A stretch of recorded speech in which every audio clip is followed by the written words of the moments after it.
Hello and welcome to the channel, Gav Axeman Spins, and it's the summer 2025 vinyl community tag, which is very appropriate in the UK because it's just absolutely tipped it down out there.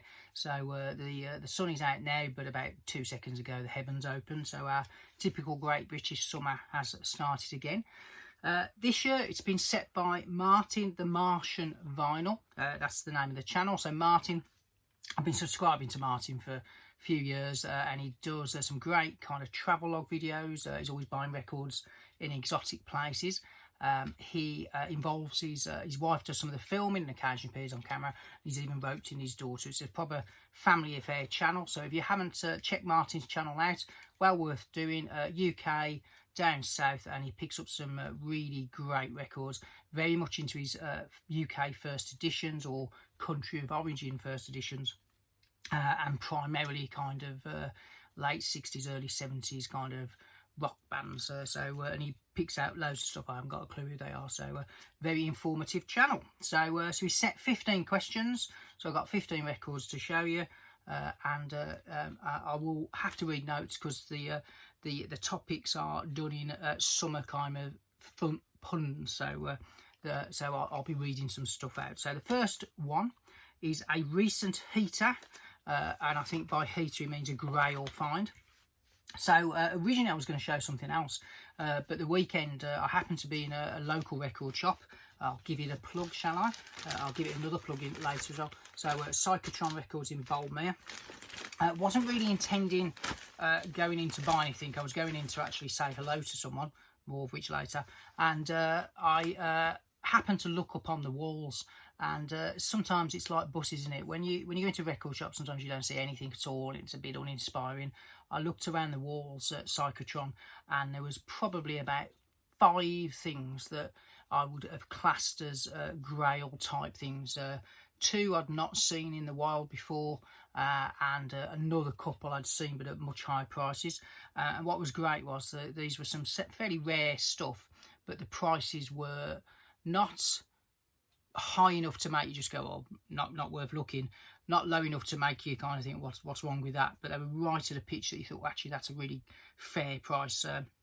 So the first thing I picked up, and I saw one of these in Den Bosch at double the price. It's something I've regretted not buying when it first came out, and over the years it seems to have got harder and harder to spot. So when I saw this at a very tempting price, my willpower dissolved and I did purchase something. So it is the 2013 mix of Nirvana's In Utero. I think it was on a CD box set to start with, and then it finally got a standalone vinyl release.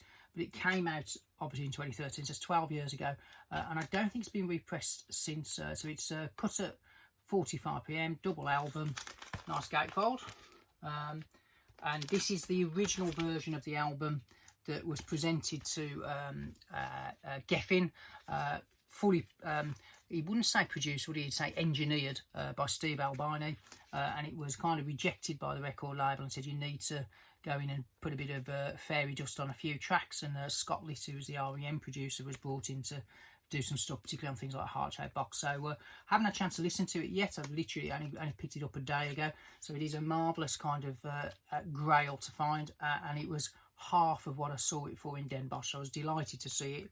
It was a complete no-brainer, and I just thought, oh, I've got to leave with that. So couldn't leave it on behind. So number 1, a recent heater grail find, Nirvana, who everywhere I go, most bands from the 90s outside of Oasis currently, it's Nirvana t-shirts that seem to be down with the kids as such. So I think their legacy is very much intact. Talking of legacy bands, the next one is a Melt Your Face, a heavy record. Well, I think given this month's been, July's been a strange month. It started with a lot of joy around the Oasis concerts, the Black Sabbath reunion, and then finished quite sadly with the death of Ozzy Osbourne. So I've got to show a Sabbath album. So I think there are none more heavier, probably the blueprint for stoner rock and all that type of stuff, but the wonderful Masters of Reality. I do have a few copies of this. I don't have an original, sadly.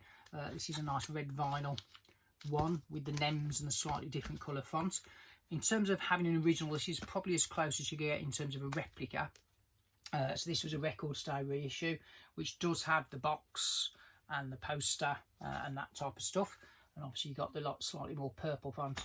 And just for good measure, one of the last records I got from Vinyl Me Please before they decided they didn't want international subscribers was their version. So there you go. There's a few masters of reality there, but none more heavier. Brilliant album, fitting tribute to the late and great Ozzy, and a wonderful, wonderful record to boot.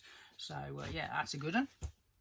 And let's change it round a little bit now. So the next thing is cheap heat. So £1 or less, or $1 kind of record. So occasionally you get lucky. I found some really good stuff for £1, but this one was in a record. I think it might be in the Moseley Fair. There was a £1 bin on the not even on the shelf. It was like on the floor. Somebody was flicking through it, and I spotted this when they were flicking through it, and they didn't buy it. And I went in and jumped on it. The covers are a little bit tatty, but nothing too bad. You know, it's not ripped or anything like that. It's not coming apart at the seams, but the record was absolutely fine. And this is a strange one. Heaven 17 obviously best known for things like Temptation, but this, their first album, is when they broke away from the Human League and they were doing kind of more craftworky, kind of industrial, electronic kind of stuff. So none more 80s really from the cover onwards there in Penthouse and Pavement. This is their debut. The next one's called The Luxury Gap. And it's a really, really good album. Totally uncommercial really. The big song was We Don't Need This Fascist Groove Thing, but it's a very uncommercial record, but a wonderful bit of 80s pop. So do kind of like that one. And I thought, as we're going on that, number 4 was a two-piece swimsuit, i.e. show a record by a duo. And as we've done a bit of synthy stuff there, I think these were like one of the best synth pop duo bands, Pet Shop Boys. So this is Behaviour. I think their 4th album proper, 1990. Smiths fans, Johnny Marr's all over this album. There's a great track called This Must Be the Place I Waited Years For. You've got some great twangy guitar on there, but it's also got one of my favourites. There's Been Boring. Final track Jealousy is lovely as well, but My October Symphony, so hard. Quite the whole album. This is really, really good album. So if you like a bit of 80s pop that went into the 90s, this was probably their last great album in my opinion. Well worth getting. That was number 4. Number 5, Summer Road Trip album. So I was watching some of the footage of the guys over in MJK's Boston Bash, and there's a channel on there, 8 line. It's terrible in it. This is the thing of getting old. 8 line, 8 low, 8 something. Anyhow, so and very much into power pop, Cheap Trick, something like that. So I watched one of videos, and I think her name's Emma. Could be wrong, apologies if I am. But she was showing a lot of stuff, and I thought, I wonder if she's heard of this lot, and she had. But Fountains of Wayne, this I bought on CD when it came out, and it was cheap as chips in a bargain bin.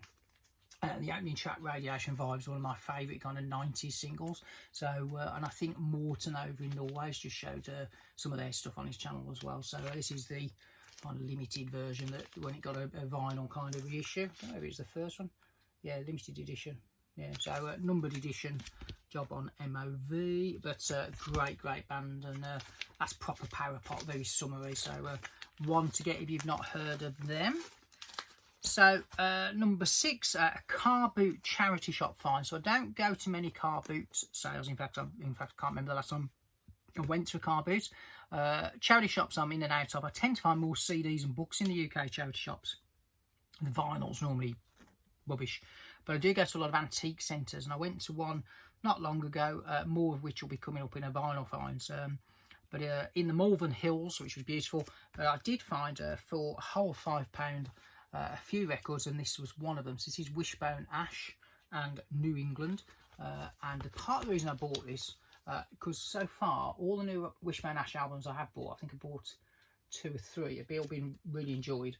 And this is a Hypnosis cover, which obviously fans of Pink Floyd will recognise. And if I do see these kind of covers, I pick them up because, particularly if it's bands I like, because I've got a great book on the sleeve art and the company Hypnosis, and I did have this vague notion that one day it'd be nice, wouldn't it be nice to get every cover? So I doubt if I ever will, but I thought, well, I spotted that for a £5 and I haven't had to go, one I haven't had a chance to listen to, so It's been weird in the UK at the moment because we've had some incredibly hot days. It's also been really busy personally, so my record cleaning pile is over here, there and everywhere. But it hasn't been a great time to sit and listen to records because it's been too hot. So that's that one.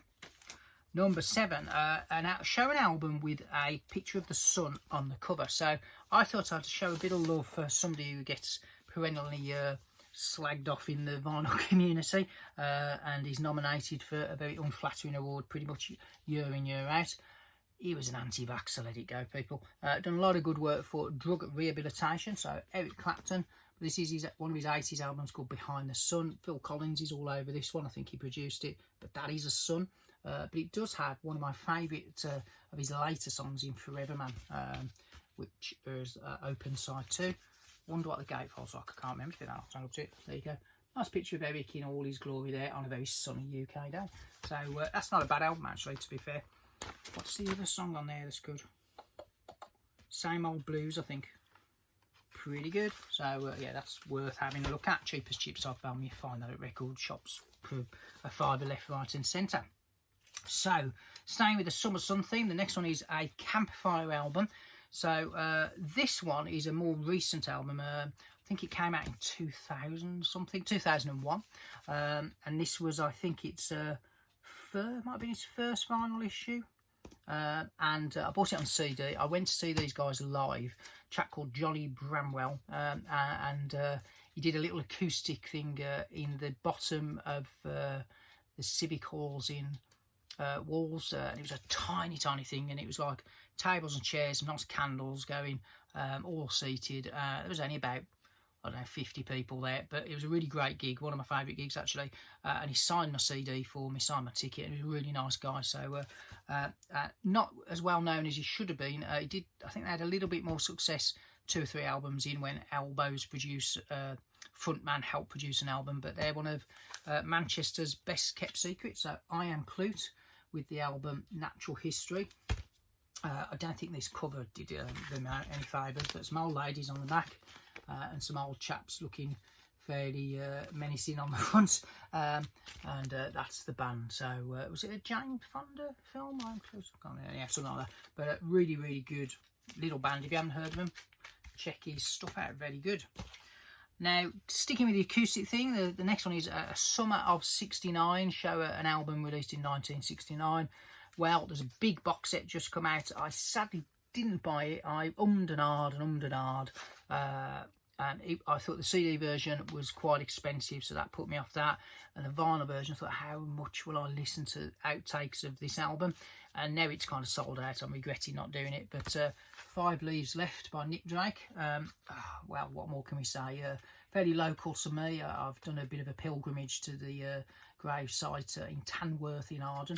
Yeah, Nick Drake, whose legend appears to be growing ever more, doesn't it? But wonderful record. If you haven't, well, who hasn't got this really? But great album from 1969. Which crikey, it's always makes me think of him more of a 70s artist. But yeah, 69 that did come out. So we're sticking with the 60s then. So next one is A Perfect Summer Body.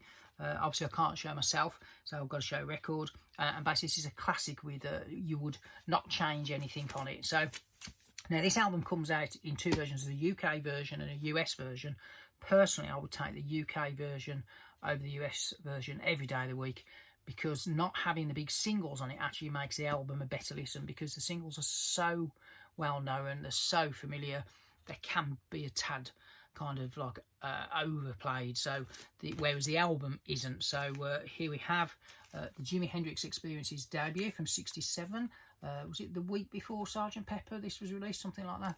But a fabulous album, and it's also oh, look at this, what I've just found in there. So I did go to a little photo exhibition in the Isle of Wight, and I got a nice signed print, but I picked up one of the flyers and put it in. So Gerard Mankovic's portrait photo there.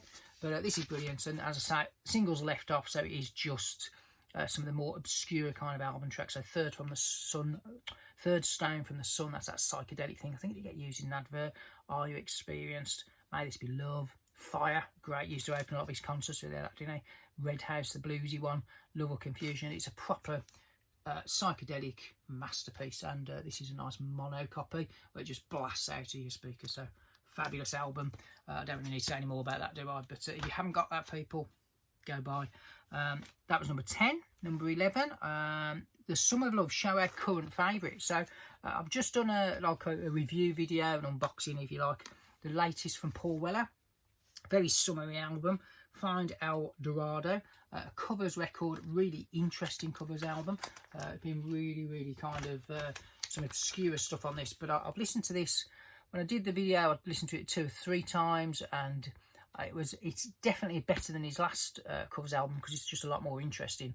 I don't think it's going to bring back people who have maybe lapsed from following him, but I think if you're a fan, you'll love this album. I think it's a bit of a grower actually, so I'm enjoying it more and more as the days go on. So great summer album. That's my current favourite.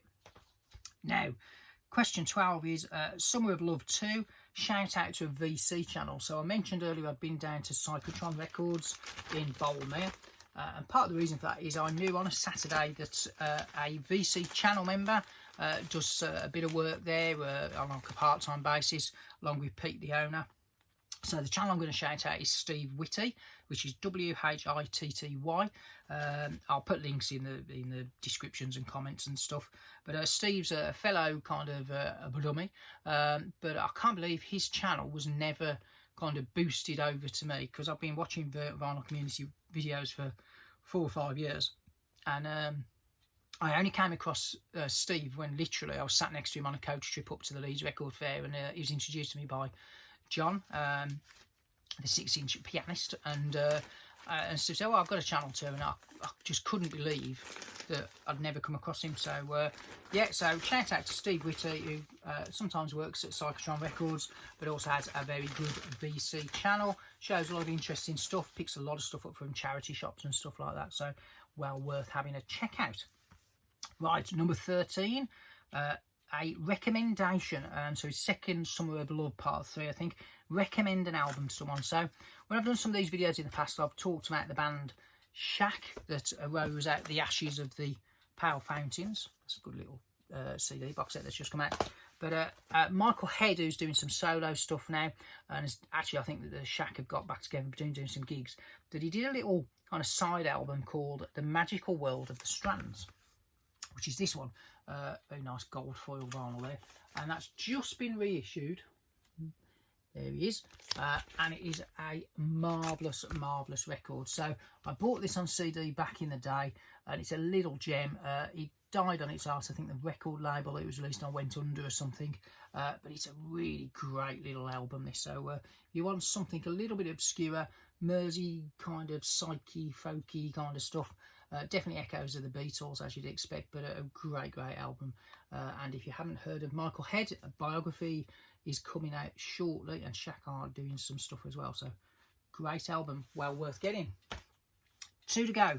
So show record that you bought on a summer holiday. So this one, I always remember this, when I was a wee lad, the family used to go on, you know, you'd be made to go on holiday, wouldn't you? You go and have to sit in a caravan for 10 days and stuff like that. But some really good family holidays. But as I got a little bit older, the highlight for me was also I'd save some pocket money up, and I'd kind of demand to be taken to a record shop at some point within the trip. Down in Wales, there was a place called Averford West, and it had an indoor market, and I had no idea that it was there, but there it was, little Gav Axman spins, and this lovely little market stall, and all the records were like £4, you know, to £5, maybe some 3, maximum of around a tenner. And it was I was, you know, in seventh heaven, because it was just full of all the stuff. And at that point, I'd only been buying records for a year or so, so there was huge amounts of stuff that I hadn't got, and I just kept finding record after record after record. Now, obviously, I had a limited budget, and I think I bought on that first time I went to 8 records. And then whenever we were talking about summer holidays, I'd put a request in to go back there. So I think I went back when I was about 16, And then many years later, I went back with my good lady wife, and lo and behold, it was still there. Not quite as big as I remembered. It's really interesting. As a kid, I thought it was a massive kind of market record shop. It wasn't. It's probably no bigger than this room.